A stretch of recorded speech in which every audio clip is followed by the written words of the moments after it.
Herkese merhaba arkadaşlar. Kanalıma hoş geldiniz. Yepyeni bir video ile karşınızdayım.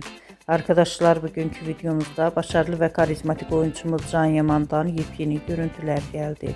Can Yaman'ın katıldığı programdan olan muhteşem görüntülerini sizler için YouTube kanalımda video halinde sunuyorum.